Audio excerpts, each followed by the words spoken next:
You ever seen a dog stop dead like he'd seen death itself? Detective Michael Anderson had witnessed Rex react to gunfire, high-speed chases, even armed standoffs, but never like this. One second they were making their routine patrol through Westfield Shopping Center, checking in with store managers on a quiet Saturday afternoon. The next, Rex froze mid-stride outside the food court, every muscle in his 6-year-old German Shepherd body locked tight as steel cable. Anderson followed his partner's laser-focused stare through the crowd of weekend shoppers, past the teenagers sharing oversized pretzels, beyond the mother pushing twin toddlers in a stroller. There, near the children's play area, stood a man in his 40s, average height, clean-shaven, wearing a faded blue jacket. Nothing remarkable about him except for one thing: the small girl in his arms wasn't moving, not squirming, not looking around, not making a sound. She hung there like a rag doll, her blonde curls obscuring her face. Rex's growl started low, deep in his chest, building to something Anderson had never heard before. Leave a like and share your thoughts in the comments along with the city you're watching from now. Let's continue with the story. Detective Michael Anderson had 22 years on the Riverside Police Force, but the weight of those years sat heavier on his shoulders than it should for a man of 52. The lines around his blue eyes told stories of late nights and hard cases, but the deepest ones came from a single day 3 years ago when everything changed. Rex had been his partner for 4 years now, ever since the German Shepherd's previous handler retired. The dog had come with baggage, emotional scars from a rescue operation at an old summer camp that went sideways. Rex had been shot in the right hind leg during that mission, and though he'd healed physically, something in his amber eyes suggested he remembered every detail of that day. Anderson understood damaged. His own apartment in downtown Riverside was a testament to a life half-lived. Mail piled on the kitchen counter, takeout containers in the sink, and a photograph face down on the nightstand, one he couldn't bear to look at but couldn't bring himself to put away. Sarah Elizabeth Anderson, age 8, with her mother's green eyes and her father's stubborn chin, gone now for 3 years, 2 months, and 16 days. The divorce papers had been finalized last spring.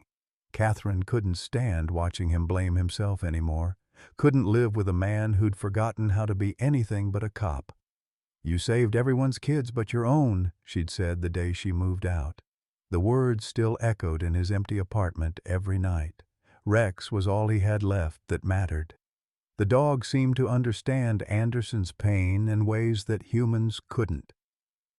When the nightmares came, Rex would pad silently into the bedroom and rest his massive head on the edge of the mattress, amber eyes watching until Anderson's breathing steadied. Their partnership had solved 47 cases together. Missing persons, drug busts, armed suspects.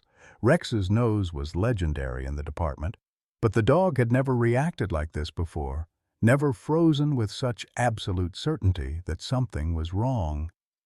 Anderson's radio crackled softly on his shoulder, the normal chatter of a quiet Saturday shift. Shoppers moved around them in the food court, oblivious to the tension radiating from Rex's coiled frame. The man with the little girl had noticed them now, his eyes darting nervously between Anderson's uniform and Rex's intense stare. "Easy, boy," Anderson murmured, though his own instincts were starting to prickle. Something about the child's stillness wasn't right. Kids that age didn't stay motionless like that, not in a busy mall with all the sights and sounds to capture their attention. Anderson's hand instinctively moved to his radio as he approached the man, Rex padding silently beside him with the fluid grace of a predator. The dog's training kept him controlled, but Anderson could feel the coiled tension in every step. 20 feet away now, he could see the little girl more clearly. Blonde curls, maybe 4 years old, wearing a pink dress with tiny flowers. Her head lolled against the man's shoulder in a way that made Anderson's stomach clench. "Afternoon," Anderson called out, his voice carrying the practiced authority of 2 decades in law enforcement. "Beautiful day for shopping." The man turned, and Anderson caught his first clear look at the face. Mid-40s, unremarkable features, but his eyes held something that made Rex's ears flatten against his skull. Fear. Not the normal nervousness most people felt around police, but something deeper, desperate. "Oh, hello, officer," the man replied, his voice tight. "Just taking my niece home from the toy store. She gets tired easily." Anderson nodded, studying the child. Something was wrong with her breathing, too shallow, too regular. "What's your niece's name?" A pause, just a heartbeat too long. "Sophie. She's not feeling well today." Rex moved closer, his nose working the air currents around the man and child. The growl started again, low and continuous now. Anderson had learned to trust his partner's instincts completely. In 4 years together, Rex had never been wrong about a threat. "Mind if I ask where you folks are headed?" Anderson kept his tone conversational, but his right hand drifted near his service weapon. "Home to Bakersfield. Her mother's expecting us." The man shifted the child in his arms, and Anderson caught a glimpse of the girl's face. Her eyes were open but unfocused, pupils dilated. The sight sent ice through his veins. "Sir, I'm going to need you to set the little girl down." "I don't think that's necessary." "Set her down. Now." Anderson's voice carried the full weight of his authority. The man's facade cracked. For a split second, pure panic flashed across his features. Then he bolted. Rex exploded into motion without waiting for a command. The German shepherd's powerful hindquarters propelled him forward like a missile, his injured leg barely slowing him down. Anderson shouted into his radio as he gave chase, weaving between startled shoppers who scattered like startled birds. The man was fast, but he was carrying a child, and Rex was faster. The dog caught up near the main entrance, leaping and catching the man's jacket with his teeth. The impact sent all 3 of them tumbling to the polished floor. Anderson arrived seconds later, weapon drawn. "Don't move! Riverside Police!" The man lay still, breathing hard, the little girl beside him on the cold tiles. Anderson knelt beside her, checking for a pulse, strong but slow. Her skin was warm but clammy, drugged, definitely. "Sophie?" Anderson called softly. The child's eyes fluttered but didn't focus. "She's not my niece," the man said suddenly, his voice hollow. "Her name isn't Sophie." Anderson looked up sharply. "What's her name?" "I don't know." The man's eyes were empty now, all fight gone out of him. "I was supposed to deliver her to someone, but when I saw her sleeping so peacefully, I couldn't do it. She reminded me of—" He stopped, shaking his head. Anderson cuffed him with practiced efficiency while Rex stood guard over the child, his amber eyes never leaving her face. "Reminded you of who?" Anderson pressed. The man looked at Rex with something that might have been recognition. "Your dog. He was there, wasn't he? At Camp Sunrise 3 years ago?" Anderson's blood went cold. Camp Sunrise. The summer camp where Rex had been injured. Where children had been hurt. Where everything went wrong. "How do you know about that?" The man smiled, but there was no humor in it. "Because my daughter died there, Detective Anderson. And Rex here tried to save her." The revelation hit Anderson like a physical blow. He stared at the man's face, searching for something familiar. "What's your name?" "Thomas Crawford. And before you ask, yes, I know who you are too. I know about your Sarah. I know about the drowning. I know about the guilt that eats at you every night." Anderson's hand tightened on his weapon. How could this stranger know about Sarah? About the nightmare that had destroyed his marriage and his peace of mind? Rex whined softly and nuzzled the unconscious child. The sound seemed to break some spell, reminding Anderson where they were and what was at stake. "Paramedics are en route," he said into his radio, then turned back to Crawford. "You're under arrest for kidnapping. You have the right to remain silent." But as he recited the Miranda rights, Anderson's mind was racing. Camp Sunrise. 3 years ago, Rex had been injured during a rescue operation there, but the details had always been classified above Anderson's clearance level. How did this man know about it? And how did he know about Sarah? Crawford lay quietly on the floor, no longer resisting. "Some dogs remember what others forget, Detective. Rex remembers Emma, my little girl. She had blonde curls just like this one." The paramedics arrived in a rush of professional efficiency, taking charge of the unconscious child. Anderson watched them work, his mind spinning with questions. The little girl, whoever she really was, would be safe now. But Crawford's words echoed in his head like a warning. This wasn't over. This was just the beginning. Back at the station, Thomas Crawford sat in Interrogation Room 2 like a man who had already surrendered to his fate.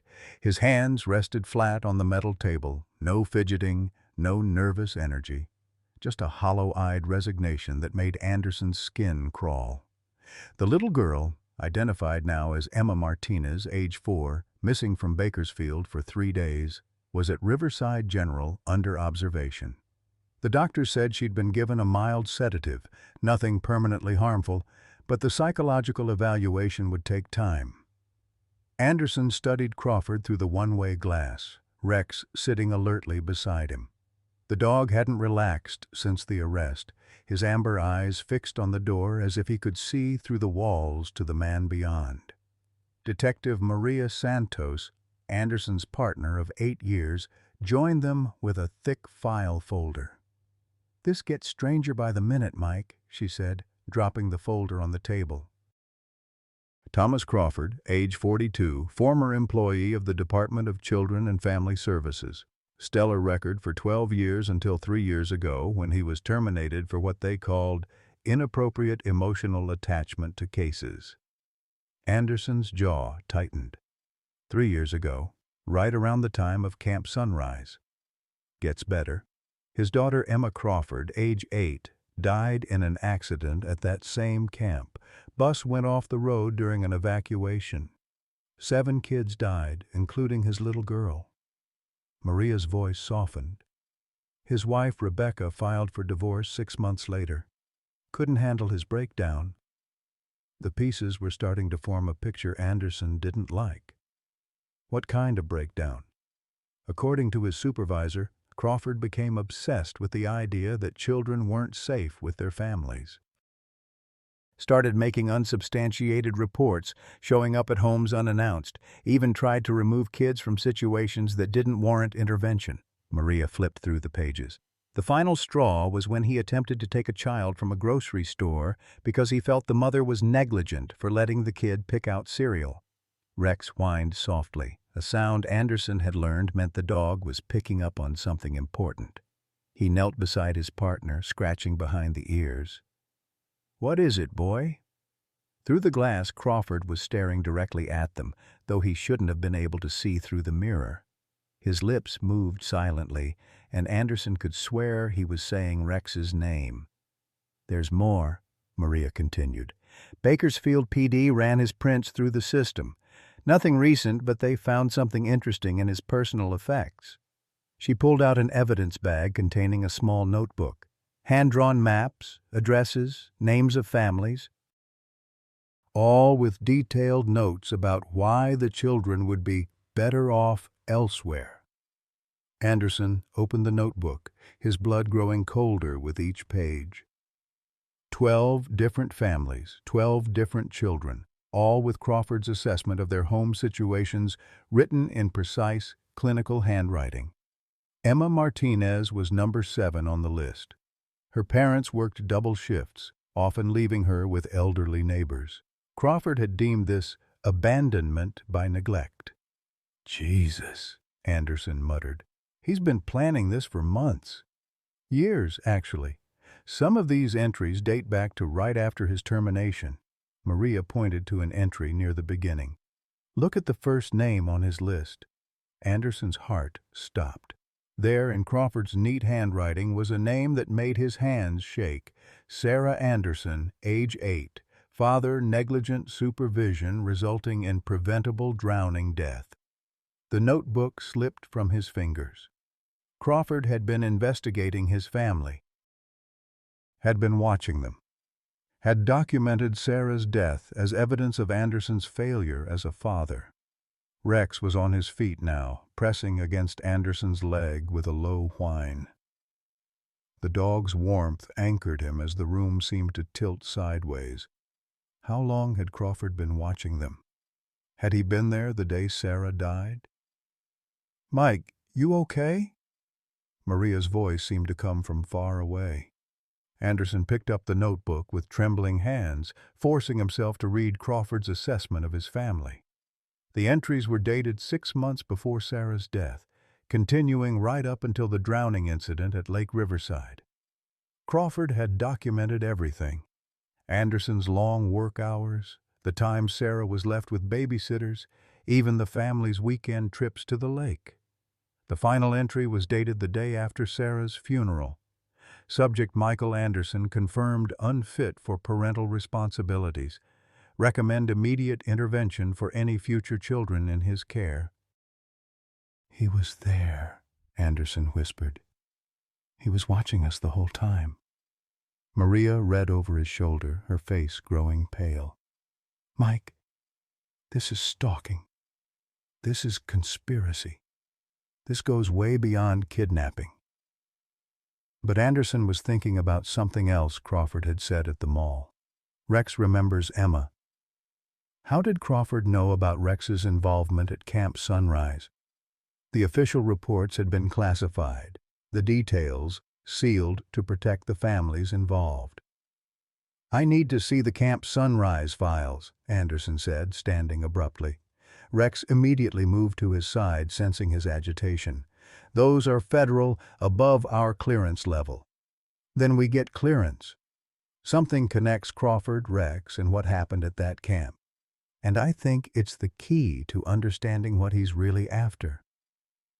Through the glass, Crawford had moved to the small window in his cell, staring out at the parking lot where Anderson's patrol car sat. Even from this distance, Anderson could see the man's lips moving again, still repeating something silently. Rex suddenly barked once, sharp and urgent.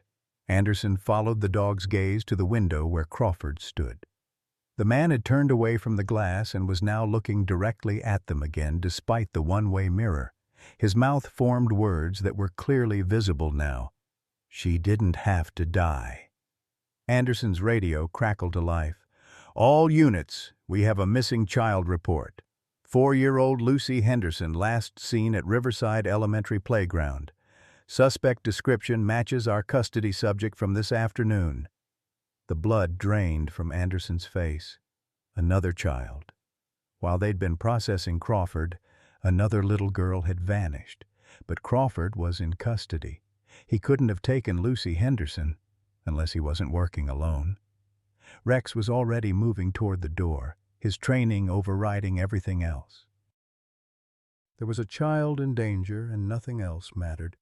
Anderson grabbed his keys and followed, but Crawford's voice echoed after them from the interrogation room. "Detective Anderson, you can't save them all, but maybe you can save this one." The words hit like ice water. Crawford knew about Lucy Henderson. Somehow, despite being in custody, he knew another child had been taken, which meant this was bigger than one broken man's obsession with protecting children. It was a network, and Anderson and Rex had just stumbled into the middle of it. The drive to Riverside Elementary took 8 minutes that felt like hours. Rex sat rigid in the passenger seat, his nose working constantly at the air flowing through the partially open window. Anderson's radio buzzed with updates that painted an increasingly grim picture. Lucy Henderson had been playing on the monkey bars when her mother stepped inside to use the restroom. When she returned 3 minutes later, the playground was empty except for Lucy's pink backpack hanging from the swing set. The school's security cameras had captured a figure in dark clothing approaching the playground from the parking lot, but the image was too grainy to make out features. What chilled Anderson's blood was the timestamp, 3:47 p.m. Exactly when he'd been reading Crawford's notebook at the station. The timing wasn't coincidental. Principal Margaret Foster met them at the main entrance, her face pale with worry. "Lucy's mother is in my office. She's not handling this well, Mrs. Henderson is a single mother, works 2 jobs to keep them afloat. Lucy is everything to her." Anderson followed her through hallways lined with colorful children's artwork, Rex padding silently beside them. The normalcy of the school environment, cheerful bulletin boards, the lingering smell of cafeteria food, distant sounds of an after-school program made the situation feel even more surreal. In the principal's office, Jessica Henderson sat hunched in a chair, clutching Lucy's backpack like a lifeline. She looked up when Anderson entered, her eyes red-rimmed and desperate. "Please tell me you're going to find her. Please tell me she's going to be okay." "Ma'am, I'm Detective Anderson. This is my partner Rex. We're going to do everything we can to bring Lucy home." Anderson sat across from her, Rex settling at his feet but remaining alert. "I need to ask you some questions that might seem strange, but they're important. Have you noticed anyone unusual watching Lucy lately? Maybe someone who seemed too interested in her routine?" Jessica shook her head frantically. "No, nothing like that.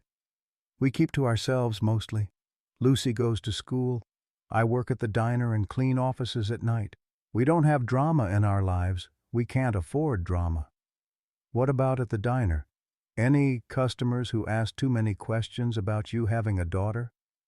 She paused, thinking. About 2 weeks ago, there was this man who came in every day for almost a week. Always ordered coffee and pie, always sat at the counter. He was nice, asked about Lucy when I mentioned her. Said he had a daughter too, but she'd passed away." Her voice broke. "Oh, God, do you think that was him?" Anderson exchanged glances with Principal Foster. "Can you describe him? Mid-40s, clean-shaven, average height, wore this faded blue jacket every day. He left good tips, was polite. I never thought—" She dissolved into tears. The blue jacket. The same one Crawford had been wearing at the mall, but Crawford was in custody. Unless... Rex suddenly stood, hackles rising as he stared toward the playground visible through the office window. His ears were pricked forward, body tense with the same alertness Anderson had seen at the shopping center. "What is it, boy?" Anderson followed Rex's gaze but saw only empty swings swaying in the afternoon breeze. Rex whined once and moved to the door, then back to the window, clearly agitated. The dog's behavior was becoming increasingly erratic, as if he was picking up on something that didn't quite make sense. Anderson's phone buzzed with a text from an unknown number. "The playground. Come alone. No backup. Rex knows the way." His blood turned to ice. Someone was watching them right now. Someone who knew about Rex's unusual tracking abilities and was using that knowledge against them. "Mrs. Henderson, I need you to stay here with Principal Foster." "Don't leave this office until I come back." Anderson was already moving toward the door, Rex close behind him. "Detective, you can't go out there alone," Principal Foster protested. "If someone's watching, that's exactly why I have to go alone. They have Lucy, and they're calling the shots right now." Anderson checked his service weapon and radio. "If I'm not back in 20 minutes, call for backup." The playground was eerily quiet as they approached. Rex moved with purpose now, his nose to the ground, following a scent trail that led from the monkey bars toward the far corner of the school property. Anderson kept his hand near his weapon, eyes scanning the tree line that bordered the playground. They found Lucy's pink jacket hanging from a low branch about 50 yards into the woods. Rex sniffed it thoroughly, then looked up at Anderson with what could only be described as confusion. The dog circled the area twice, whining softly. "What's wrong, boy? Lose the trail?" Rex sat and stared at Anderson, then at the jacket, then back at Anderson. It was a behavior Anderson had never seen before, as if Rex was trying to communicate something complex that his training hadn't prepared him for. Anderson's radio crackled. "All units be advised. Suspect Thomas Crawford has escaped from custody. Repeat, Crawford has escaped from custody. Consider armed and extremely dangerous." The words hit Anderson like a physical blow. Crawford was free. Had been free while they were here, following his instructions like puppets on strings. Which meant Lucy Henderson was with a man who had spent 3 years planning the perfect way to take children from families he deemed unworthy. But as Anderson stared at the pink jacket fluttering in the breeze, Rex's confusion began to make sense. The dog wasn't following Lucy's scent away from the playground. He was following it back toward the school. Crawford hadn't taken Lucy into the woods. He'd brought her back to the school. Rex was already moving, his powerful legs carrying him back toward the building at a dead run. Anderson followed, his mind racing with horrible possibilities. The school was full of children and after-school programs. If Crawford was planning some kind of final statement about protecting kids from unworthy parents. The side door to the school gymnasium was standing open, propped with a small rock. Rex paused at the threshold, every muscle in his body coiled with tension. From inside came the sound of children's voices, but they were wrong somehow. Too quiet, too controlled. Anderson drew his weapon and peered around the doorframe. What he saw made his heart stop.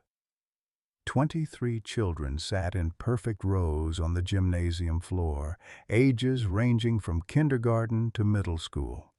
They were unnaturally still, their hands folded in their laps, eyes focused on a man standing at the front of the group. Thomas Crawford stood behind a makeshift podium made from stacked exercise mats, Lucy Henderson sitting in a chair beside him. She was awake and alert, but there was something glassy about her expression that suggested she'd been drugged like Emma Martinez. Crawford was speaking to the children in a calm, measured voice that carried clearly across the gymnasium. And that's why sometimes adults who are supposed to protect you don't do their jobs. Sometimes they're too busy or too tired or too selfish to keep you safe. But there are people who understand how precious you are. People who would never let anything bad happen to you. Anderson's blood went cold as he realized what he was witnessing. This wasn't a kidnapping. It was a recruitment. Crawford was trying to convince an entire group of children that their parents couldn't protect them, that he was their savior. And based on the rapt attention of the children, it was working. Anderson held his position at the gymnasium door, Rex trembling with restrained energy beside him. Through his earpiece, he could hear the faint chatter of backup units responding to the school, but they were still minutes away. 23 children sat hypnotized by Crawford's gentle voice, and Anderson knew that any sudden movement could shatter whatever fragile control the man was maintaining. Crawford continued his monologue, pacing slowly in front of the assembled children like a teacher giving a lesson. How many of you have parents who work so much they forget to ask about your day? How many come home to empty houses because mommy and daddy are too busy to be there when you need them? Several small hands rose tentatively into the air. Anderson's heart sank as he watched Crawford nod sympathetically at each response. That's what I thought. You see, children, there are people in this world who understand that you deserve better. People who would never leave you alone, never forget your birthday, never be too tired to listen when you're scared. Crawford's voice carried the practiced cadence of someone who had given this speech before. Sometimes those people aren't your parents. Sometimes your real family is the one that chooses to love you properly. A little boy in the front row raised his hand. My daddy says he's too tired to read stories anymore. He just gives me the iPad and goes to sleep. And how does that make you feel, Tyler? Sad. Really sad. Crawford knelt down to Tyler's level, his voice dropping to a whisper that somehow carried throughout the silent gymnasium. What if I told you there was a place where someone would read you stories every single night, where you'd never have to feel sad or forgotten again? Rex's low growl was barely audible, but Anderson felt the vibration through the dog's body where it pressed against his leg. The German Shepherd was picking up on something Anderson couldn't detect, some subtle wrongness in Crawford's behavior that went beyond the obvious manipulation. Anderson activated his radio, keeping his voice to a whisper. "This is Detective Anderson. I have eyes on Crawford and approximately 23 children in the main gymnasium. Situation appears stable but volatile. Crawford is engaged in what looks like recruitment behavior, requesting immediate backup and a crisis negotiator." The response crackled back. "Detective Anderson, this is Captain Morrison. Crisis team is en route. ETA 4 minutes. Do not engage until backup arrives. That's an order." But as Anderson watched, Lucy Henderson began to sway in her chair, her eyes rolling back slightly. Whatever Crawford had given her was wearing off, and she was fighting the effects. Her small voice cut through Crawford's speech. "I want my mommy." The spell broke. Several children turned toward Lucy, confusion replacing the rapt attention on their faces. A girl near the back started to cry softly. Crawford's face tightened with frustration. "Lucy, sweetheart, your mommy can't protect you the way I can. She works all the time, leaves you with strangers, doesn't have time to really know what you need." Crawford's voice remained gentle, but there was an edge to it now. "I can give you a family that will never let you down." "I want to go home," Lucy said louder, struggling to stand from the chair. "I want my mommy." Rex could contain himself no longer. The dog burst through the gymnasium door with a bark that echoed off the walls like a gunshot. Children screamed and scattered as Rex charged toward Crawford, who stumbled backward in shock. "Rex, stay!" Anderson commanded, but the dog ignored him completely. Rex positioned himself between Crawford and the children, hackles raised, teeth bared. It was the most aggressive Anderson had ever seen his partner. Crawford recovered quickly, pulling something from his jacket pocket. Not a weapon, a dog whistle. He put it to his lips and blew, though no sound emerged that Anderson could hear. Rex immediately stopped barking, his ears flattening against his skull in obvious distress. "Did you think I didn't do my research, Detective?" Crawford called out, still backing away from the agitated dog. Rex was at Camp Sunrise the day my Emma died. He was part of the search team that was supposed to find the children before the bus went off that cliff. But he failed, didn't he? Just like you failed Sarah. The words hit Anderson like physical blows, but it was Rex's reaction that truly terrified him. The dog was whimpering now, turning in confused circles as if trying to escape some invisible torment. Whatever frequency that whistle produced, it was clearly causing Rex significant distress. Anderson raised his service weapon, stepping fully into the gymnasium. "Put the whistle down, Crawford. Let these children go home to their families." "Their families?" Crawford laughed bitterly. "Look around you, Detective. Half these children are here because their parents couldn't be bothered to pick them up on time. The other half are here because home isn't safe. I'm offering them something better." A few of the older children had begun moving toward the exits, but most remained frozen with fear. Lucy had managed to stand and was stumbling toward Anderson, the sedative still affecting her coordination. "You want to know the truth about Camp Sunrise?" Crawford continued, the whistle still poised at his lips. "It wasn't an accident. The bus driver had been drinking. The camp director knew about it but didn't want to lose business by firing him. 7 children died because adults cared more about money than safety. Anderson kept his weapon trained on Crawford while gesturing for the children to move toward the exits. "That's not an excuse for what you're doing now, isn't it?" Crawford's eyes blazed with righteous fury. "Emma died because the adults who were supposed to protect her failed. Sarah died because you were too focused on your job to watch your own daughter. How many more children have to suffer before someone takes action?" Rex was on the ground now, pawing at his ears, clearly in agony from whatever the whistle was doing to him. Anderson had never felt so helpless, torn between stopping Crawford and helping his partner. "The difference between us, Detective, is that I learned from my failures. I dedicated my life to saving children from parents who don't deserve them. You just keep making the same mistakes over and over again." Crawford blew the whistle again, longer this time. Rex collapsed completely, his body convulsing. Several children began crying at the sight of the suffering animal. "Stop it!" Lucy screamed, her small voice cutting through the chaos. "You're hurting him, just like you hurt me." Crawford lowered the whistle, staring at Lucy with something that might have been surprise. "Sweetheart, I would never hurt you. Everything I do is to protect children like you." "No," Lucy said, her voice stronger now as the sedative continued to wear off. "You're the one who's scary. You're the one who took me away from my mommy. Rex is good. He's trying to help." The simple truth from a 4-year-old's lips seemed to stagger Crawford.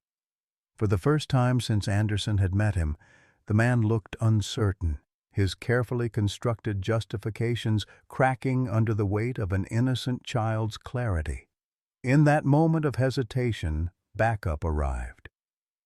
The gymnasium doors burst open as tactical officers flooded in, weapons drawn, shouting commands. Crawford dropped the whistle and raised his hands, but his eyes remained fixed on Lucy with an expression of profound confusion. Rex struggled to his feet, shaking his massive head as if trying to clear it. The dog moved unsteadily toward Lucy, who wrapped her small arms around his neck, burying her face in his fur. "Good dog," she whispered. "Good Rex."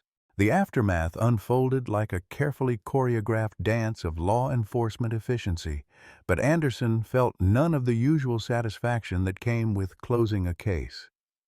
Crawford was cuffed and processed without resistance, his eyes vacant as if something fundamental inside him had finally broken.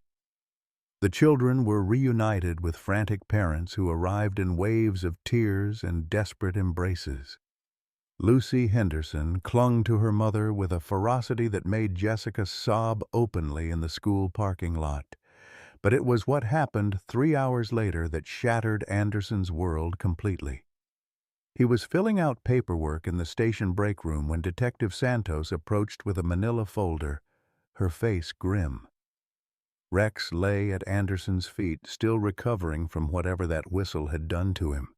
The dog's breathing was normal, but his usual alertness remained dulled, as if he was fighting through a fog. "Mike, you need to see this," Maria said, setting the folder on the table. "We've found Crawford's real headquarters, not just some temporary setup. We're talking about a full operation." Anderson opened the folder and felt his stomach drop. Crime scene photos showed a converted warehouse on the outskirts of town, divided into small living spaces that looked disturbingly like children's bedrooms. Each room was meticulously decorated with toys, books, and colorful furniture. At first glance, they looked like any child's room, but the details revealed the horror. Locks on the outside of doors, cameras in every corner, and windows that had been painted black from the inside. 12 rooms, Maria continued. "We think he's been doing this for almost 2 years. Taking children, keeping them for weeks or months while he evaluated their home situations, then placing them with families he deemed more suitable." Anderson flipped through the photos, each one worse than the last. "Placing them how?" "That's the thing, Mike. We found records, detailed files on every child, psychological evaluations, even report cards from tutoring sessions. Crawford wasn't just kidnapping these kids, he was trying to educate them, prepare them for what he called proper family placement. The final photo in the stack made Anderson's hands shake. It was Crawford's office wall, covered with a massive bulletin board. Dozens of photographs were pinned in neat rows. Children playing, families at parks, school pickup lines, all surveillance photos taken from a distance with a telephoto lens. And there, in the center of the board, was a large photograph of Anderson and Sarah at Lake Riverside, taken the day before she drowned. "He was watching us for months," Anderson whispered. "Maybe years." Rex stirred at Anderson's feet, lifting his head with obvious effort. The dog's amber eyes were clearer now, more focused, and they fixed on the photograph of Sarah with an intensity that made Anderson's chest tighten. "There's more," Maria said quietly. "We found video files. Crawford recorded everything. The kidnappings, the children's daily routines in those rooms, even sessions where he tried to convince them their parents didn't love them properly." She handed Anderson a transcript, pages of dialogue between Crawford and various children. Reading it was like staring into the mind of someone who genuinely believed he was saving these kids while systematically destroying their ability to trust anyone, including their own families. But it was the final entry that broke Anderson's heart completely. A conversation between Crawford and a little girl identified as Emma Martinez, the child they'd rescued from the shopping center. Crawford: "Do you miss your mommy and daddy?" Emma: "Yes." "When are they coming to get me?" Crawford: "They're not coming, sweetheart. They don't know how to take proper care of you. But I do. And soon I'll find you a new family that will love you the way you deserve." Emma: "I want my real mommy." Crawford: "Sometimes what we want isn't what's best for us. Trust me, Emma. I'm going to make sure you're never neglected again." Anderson closed the transcript, unable to read any more. Rex was sitting up now, pressing against his leg with a warmth that anchored him to the present moment. But the dog's behavior was still wrong somehow, more clingy than usual, as if he sensed that something terrible was coming. "How many children, Maria?" "We're still counting. The files go back 18 months. We've identified at least 23 kids who passed through that warehouse at various times, some for days, some for weeks." Crawford kept detailed records of where he placed them afterward. Anderson's radio crackled to life. "Detective Anderson, please report to Captain Morrison's office immediately." The walk down the hallway felt like a march to execution. Rex padded beside him, moving more normally now, but still staying closer than usual. Captain Morrison's office was crowded with federal agents, representatives from DCFS, and people Anderson didn't recognize, but who carried themselves with the authority of those accustomed to dealing with the worst humanity had to offer. Captain Morrison stood behind his desk, his face grave. "Mike, sit down. We need to discuss the scope of what Crawford was running."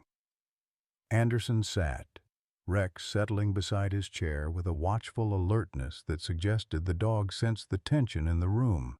"This wasn't just one man's obsession," Morrison continued. "Crawford was part of a network. We found communications with at least 6 other individuals across 3 states, all operating similar rescue operations. They called themselves the Guardian Project." The words hit Anderson like a physical blow. Crawford wasn't an isolated madman. He was part of an organized group that had been systematically stealing children under the guise of protecting them. Agent Rebecca Walsh from the FBI stepped forward. "Detective Anderson, your work with Rex led us to uncover what we believe is one of the largest child trafficking rings in the western United States. But it's also created a problem." Anderson looked up sharply. "What kind of problem?" "Crawford's arrest has triggered what we call a burn protocol within the network. The other cells are destroying evidence and relocating their operations.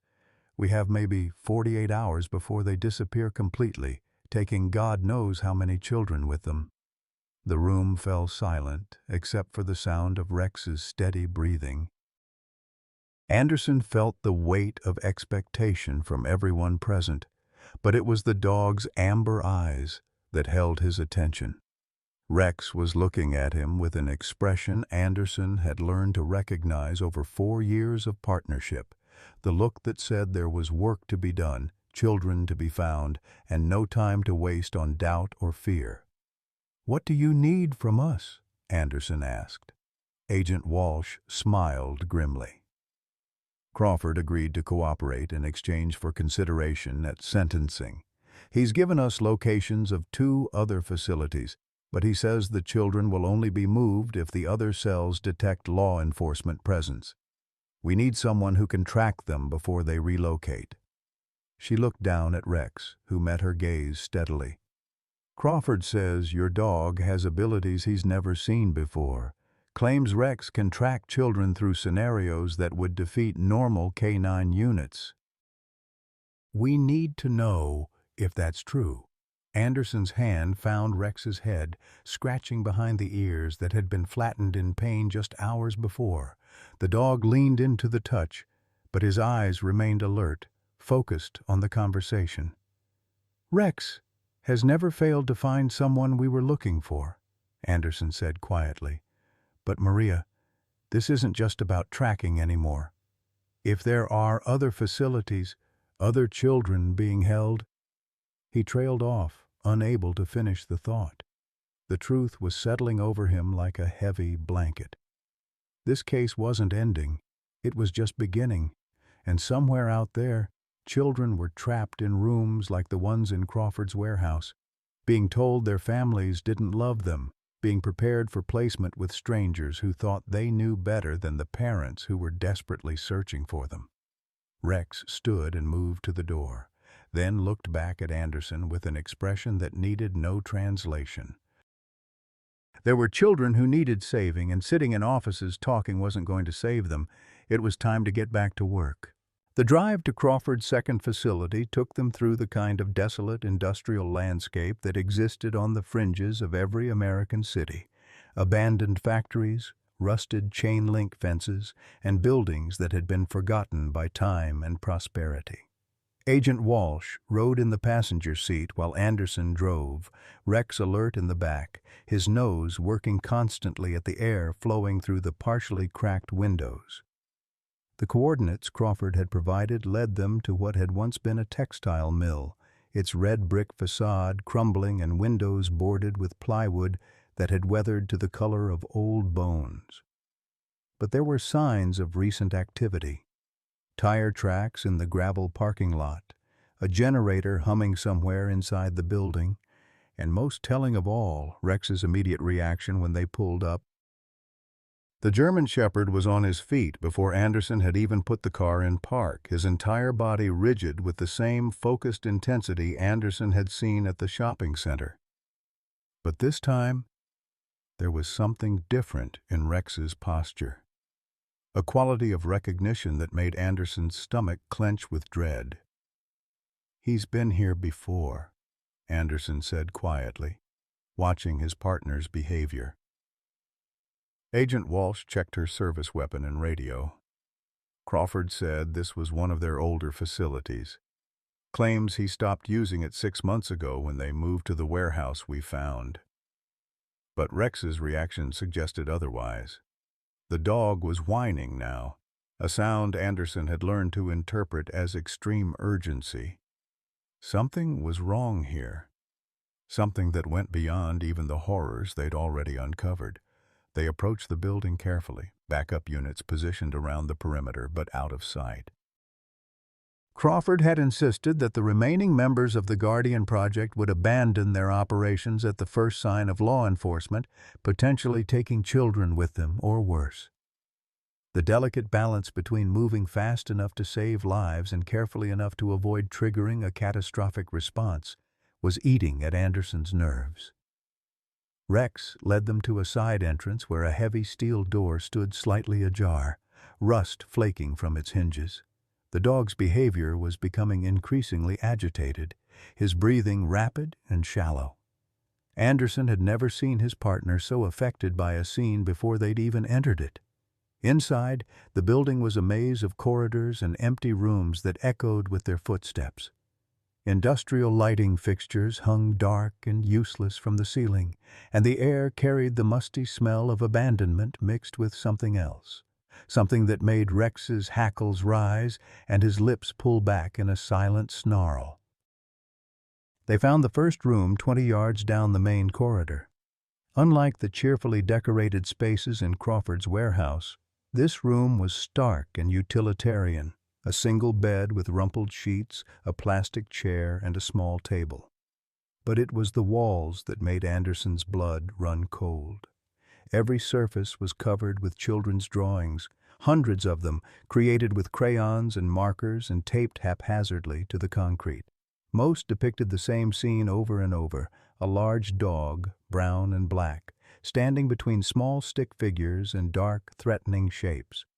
In drawing after drawing, the same words appeared in childish handwriting: "Rex saved me," and "Good dog Rex," and most chilling of all, "Rex remembers." Agent Walsh photographed each drawing while Anderson tried to process what he was seeing. These weren't recent drawings. The paper was yellowed with age, some of the tape curling and brittle. This room had been used for far longer than 6 months. Rex was scratching at the floor now, pawing frantically at a section of concrete near the far wall. Anderson knelt beside him, running his hands over the surface until he found what the dog had detected: a small section of concrete that had been patched and painted over, but not perfectly. The outline of what might have been a trapdoor was barely visible under layers of industrial paint. "Walsh, over here!" Together they managed to pry up the section of flooring, revealing a narrow space beneath that had been carved out of the building's foundation. It was too small to be a room, more like a hiding place or storage area, but what it contained made Anderson's hands shake as he shined his flashlight into the darkness. Personal belongings, dozens of items that clearly belonged to children. A stuffed rabbit with one ear missing, a child's sneaker with cartoon characters on the side, a small backpack with "Tommy" written in marker on the fabric. All of them arranged carefully, almost reverently, like memorials. But it was the notebook at the center of the collection that made Anderson's world tilt sideways. His own handwriting filled page after page: incident reports from 3 years ago, documentation from the Camp Sunrise rescue operation, and most devastating of all, his personal notes about Rex's behavior during the search for survivors. Subject K9 Rex displaying unusual attachment to victims, Anderson read aloud from his own writing. Dog refuses to leave search area even after official operation concluded. Continued searching for additional children despite handler commands to stand down. Agent Walsh looked up from her photography. "Anderson, what is this?" But Anderson was reading further, his own words from 3 years ago painting a picture he'd somehow forgotten or suppressed. Rex hadn't just been part of the Camp Sunrise rescue operation. He'd been the only reason any children had survived at all. The dog had located 7 children in an underground drainage culvert where they'd taken shelter after the bus crash, children who would have died from exposure if Rex hadn't refused to give up the search. And one of those children had been Emma Crawford. "He saved her," Anderson whispered, the full horror of the situation finally becoming clear.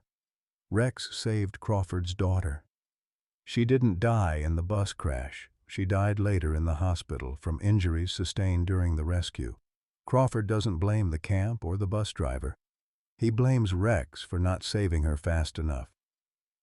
The sound of footsteps in the corridor outside made them both freeze. Slow, deliberate steps that echoed off the concrete walls with the rhythm of someone who belonged here, someone comfortable in this space. Rex was on his feet instantly, his body coiled for action, but his behavior was strange, torn between aggression and something that looked almost like guilt. The dog's ears were flattened against his skull, and he was whining in a way Anderson had never heard before. A voice called out from the corridor, calm and conversational. "Detective Anderson, I know you're in there. We need to talk." It was Crawford's voice, but that was impossible. Crawford was in federal custody, transported to a secure facility hours ago. "Unless the man you arrested wasn't Thomas Crawford," the voice continued, closer now. "That was my brother, David. Thomas Crawford died 3 years ago, Detective. The same day his daughter died. The same day Rex learned that sometimes even good dogs can't save everyone." Anderson drew his weapon, positioning himself between Agent Walsh and the doorway. Rex was trembling now, his massive frame shaking with what could only be recognized as traumatic memory. "My brother David blamed himself for Emma's death, thought he should have been a better father, should have prevented the accident somehow, but I knew the truth." Now, Rex had the scent, had the trail, could have found her sooner if he'd been trained properly, if his handler had pushed him harder. The figure that appeared in the doorway was identical to the man they'd arrested, but there was something different in his eyes. A cold calculation that had been absent in his brother's broken desperation. "Hello, Rex," the real Thomas Crawford said softly. "Remember me? I've been waiting 3 years for this conversation." Thomas Crawford stepped into the room with the careful movements of a man who had spent years planning this exact moment. Rex's reaction was immediate and devastating. The powerful German shepherd collapsed to his belly, whimpering in a way that tore at Anderson's heart. The dog's amber eyes were fixed on Crawford with an expression of pure anguish, as if seeing a ghost that had haunted his dreams for 3 years. "You remember, don't you, boy?" Crawford's voice was gentle, almost loving, which made the situation infinitely more terrifying. "You remember finding Emma in that culvert? You remember how long it took you to get help? You remember the look in her eyes when she realized she was dying?" Anderson kept his weapon trained on Crawford, but his attention was split between the threat in front of him and his partner's obvious psychological distress. Rex was shaking so violently that Anderson could hear his teeth chattering. "Your brother confessed to everything," Agent Walsh said, her own weapon drawn. "The kidnappings, the warehouse, the Guardian Project. It's over, Crawford." Thomas laughed, a sound devoid of any warmth. "My brother David was a broken man who thought he could save children by loving them better than their parents did. But I'm not interested in saving children, Agent Walsh. I'm interested in justice." He pulled something from his jacket, not a weapon, but a small digital recorder. 3 years ago, Rex had Emma's scent. He was following her trail when your department called off the search, Detective Anderson. Rex wanted to keep looking, but you ordered him to stand down. 47 minutes later, when the official search resumed, she was already dying from internal bleeding. The recording began to play, and Anderson's own voice filled the room. "Rex, heal. We're done here. Search operation is concluded." Then a pause, followed by Rex's distant barking and Anderson's frustrated response. "Rex, I said heal. Get back here." Anderson felt the blood drain from his face as he listened to himself calling Rex away from what must have been Emma's exact location. The timestamp on the recording showed it was from the period when the search had been temporarily halted due to unstable ground conditions near the culvert. "You followed protocol, Detective. I understand that. But Rex knew better, didn't he? Dogs don't care about protocol when children are dying." Crawford knelt down slowly, his eyes never leaving Rex's trembling form. "All these years, I've watched you work together, wondering if he remembered, wondering if the guilt was eating at him the way it was eating at me." Agent Walsh's radio crackled softly as backup units reported their positions, but Crawford seemed oblivious to the tactical situation developing around him. His entire focus was on the dog that had haunted his nightmares for 3 years. The beautiful irony, Detective, is that Rex has been trying to make amends ever since. Every child he's found, every successful rescue has been his attempt to balance the scales for the one he couldn't save in time. Crawford's voice dropped to a whisper. But it's never enough, is it, boy? You still see her face. You still hear her calling for help while you were forced to walk away. Rex's whimpering had escalated to something approaching a wail, a sound Anderson had never heard from any dog. The animal's psychological pain was so intense it seemed to fill the room like a living thing. "Stop it," Anderson said, his voice rough with emotion. "Whatever you're doing to him, stop it." "I'm not doing anything to him, Detective. I'm simply telling him the truth he's carried alone for 3 years. The truth that you never bothered to learn." Crawford stood slowly, his movements deliberate and calm. Rex blames himself for Emma's death. Every successful rescue since then has been motivated by guilt, not training. He's been trying to save her over and over again through every other child he finds. The words hit Anderson like physical blows because somewhere deep in his gut, he recognized their truth. Rex's unusual dedication to missing child cases, his refusal to give up even when officially called off a search, his almost supernatural ability to locate children in impossible circumstances, it all suddenly made sense through the lens of crushing guilt and desperate need for redemption. "But here's what you still don't understand," Crawford continued, reaching into his other pocket. This time he did produce a weapon, a small pistol that he pointed not at Anderson or Agent Walsh, but at Rex. "Guilt is useful, Detective. It motivates. It drives performance. It creates heroes." "Take away the guilt, and what do you have left?" Anderson's training warred with his emotional attachment to his partner. Crawford was threatening Rex, but the man's calm demeanor and the confined space made any aggressive action potentially catastrophic. Behind Crawford, Anderson could see the shadows of tactical officers moving into position, but they couldn't risk a shot with civilians in the room. "You want to know why I really created the Guardian Project?" Crawford asked. "It wasn't to save children from inadequate parents. It was to test Rex, to see if his guilt-driven heroism would extend beyond official cases, to see if he would track children who weren't officially missing, who had been taken by someone he had reason to trust." Agent Walsh stepped forward slightly. "Crawford, you used kidnapped children to experiment on a police dog. That's beyond sociopathic." "No," Crawford interrupted. "I used kidnapped children to prove that guilt can be weaponized.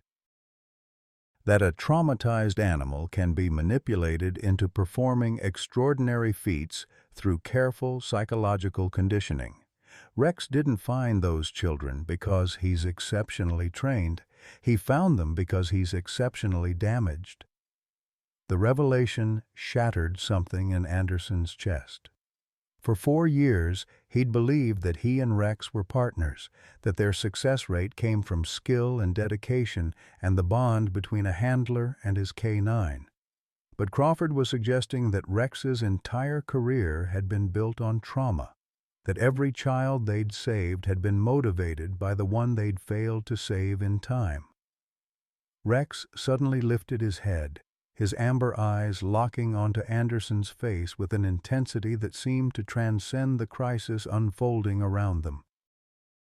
In that moment, Anderson saw not a guilt-ridden animal driven by psychological damage, but his partner, the dog who slept beside his bed when the nightmares about Sarah came, who sensed his moods before Anderson was even aware of them himself, who had chosen to trust and serve despite whatever pain he carried from the past. "You're wrong," Anderson said quietly, his weapon still trained on Crawford, but his voice directed toward Rex. "Guilt might have motivated you at first, boy, but that's not what I see when I look at you. I see a dog who chooses to protect children because it's who you are, not because of who you failed to save." Rex's trembling began to subside, his breathing becoming steadier as Anderson continued. "Every handler knows that you can't force a dog to care. You can train behaviors, but you can't train heart. And what you have, partner, is the biggest heart I've ever known." Crawford's face twisted with rage. "Sentimental nonsense. You're looking at a broken animal whose entire career has been built on trauma and guilt. Remove that motivation, and he's just another dog." But Rex was already proving Crawford wrong. The German Shepherd rose slowly to his feet, his eyes never leaving Anderson's face, and moved to position himself between his handler and the armed man threatening them both. There was no hesitation in the movement, no conflict between guilt and duty, just a dog protecting his partner because that's what partners do. The sound of tactical officers breaching the building's main entrance echoed through the corridors, but Crawford seemed unaware that his time was running out. His entire focus remained on the psychological destruction of the dog who had failed to save his daughter in time. "This isn't over," Crawford said, his voice taking on a desperate edge as the reality of his situation began to penetrate his obsession. "Even if you arrest me, the damage is done. Rex will never be able to forget what I've told him. Every time he fails to find a child quickly enough, he'll remember Emma. Every success will be tainted by the knowledge that he's driven by trauma, not heroism." But Rex had stopped listening to Crawford entirely. The dog's attention was focused on Anderson, waiting for the command that would end this confrontation once and for all. In his amber eyes, Anderson saw not guilt or trauma, but unwavering loyalty and the patient courage of a partner ready to do whatever was necessary to protect the innocent. It was time to finish this. "Rex, take him down." The command came out calm and clear, carrying the weight of 4 years of partnership and absolute trust. Rex moved with the fluid precision of a predator who had been waiting for exactly this moment. There was no hesitation, no conflict between past trauma and present duty. Just a German shepherd doing what he was born to do, protect the innocent and serve his partner. Crawford tried to swing his weapon toward the charging dog, but Rex was already inside his guard, powerful jaws clamping down on the wrist that held the pistol. The man screamed as Rex's teeth found their mark, the weapon clattering harmlessly across the concrete floor. Anderson was moving before the gun hit the ground, tackling Crawford and driving him face first into the wall covered with children's drawings. "Federal agents, drop your weapons!" The tactical team flooded into the room, but the situation was already over. Crawford lay pinned beneath Anderson's weight, Rex maintaining his grip on the man's wrist with the patient persistence of a dog who would hold that position until ordered otherwise. "Rex, release!" Anderson commanded. The dog immediately let go and stepped back, blood speckling his muzzle, but his amber eyes clear and focused. There was no trauma in his expression now, no guilt or anguish, just a working dog who had completed his mission successfully. Agent Walsh cuffed Crawford while Anderson knelt beside Rex, running his hands over the dog's body to check for injuries. "You okay, partner?" Rex leaned into the touch, his tail wagging once in acknowledgement. The psychological break that Crawford had tried to trigger was already healing, replaced by the simple satisfaction of a job well done and a partner saved. As they led Crawford away, he turned back one last time, his face twisted with defeat and rage. "This doesn't change anything, Detective. Rex still carries the guilt of Emma's death, still blames himself for not being fast enough." Anderson paused in the doorway, Rex at his side.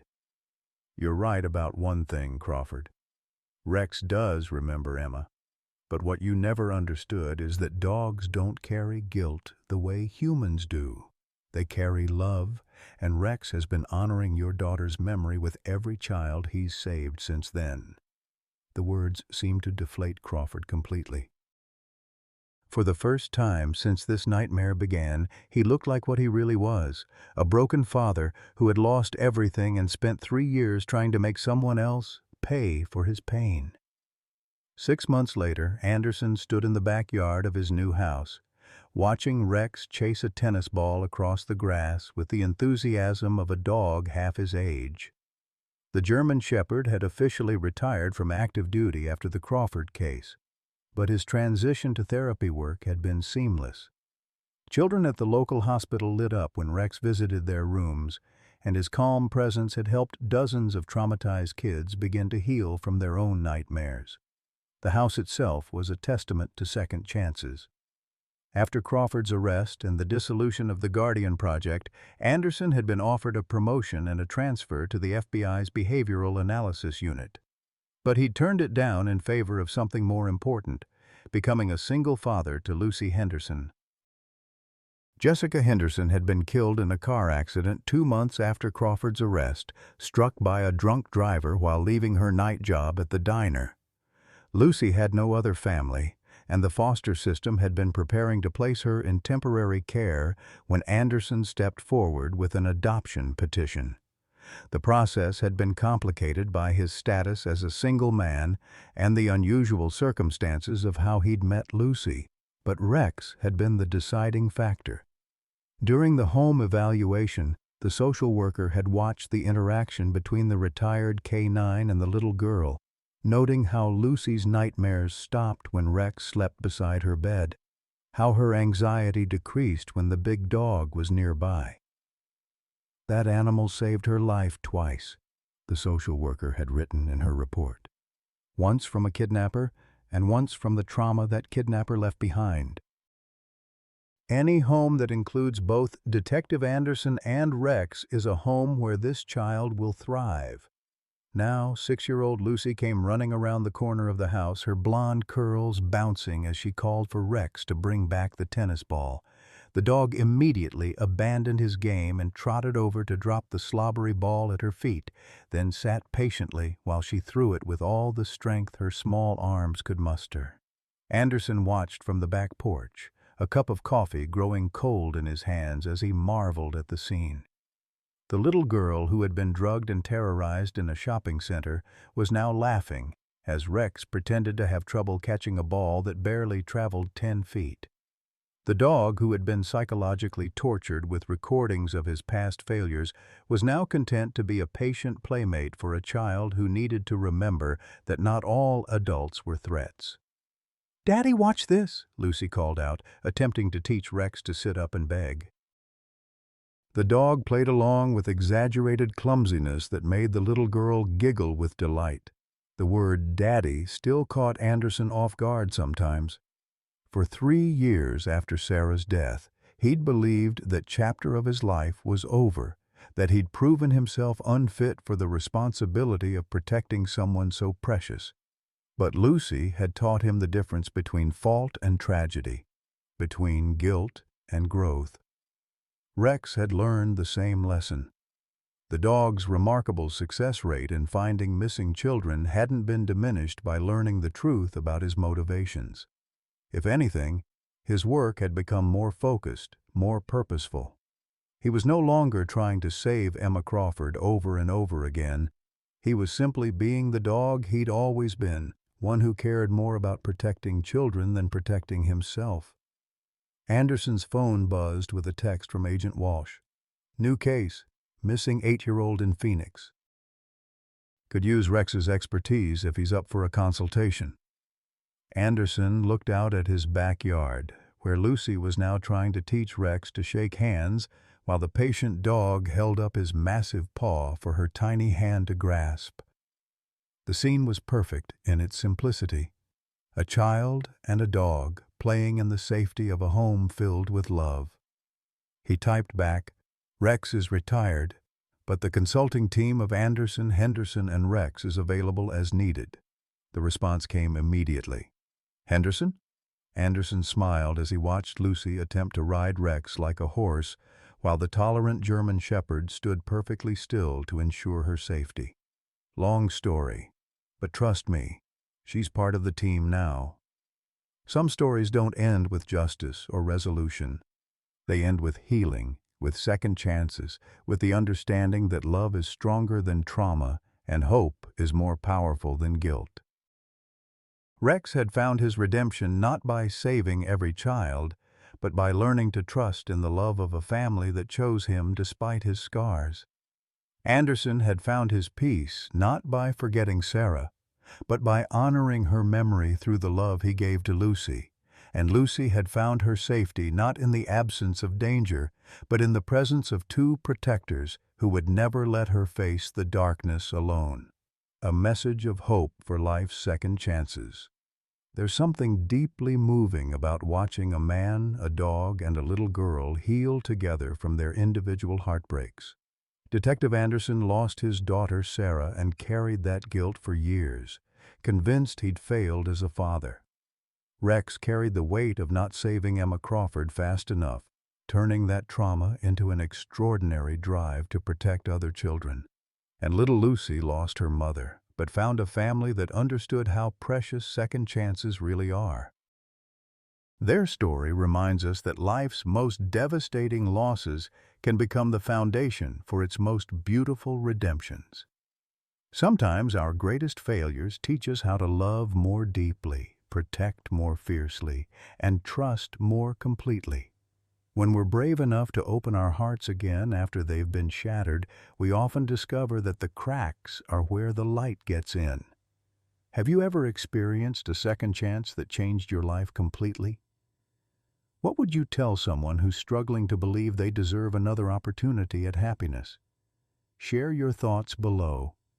Your story might be exactly what someone else needs to hear today.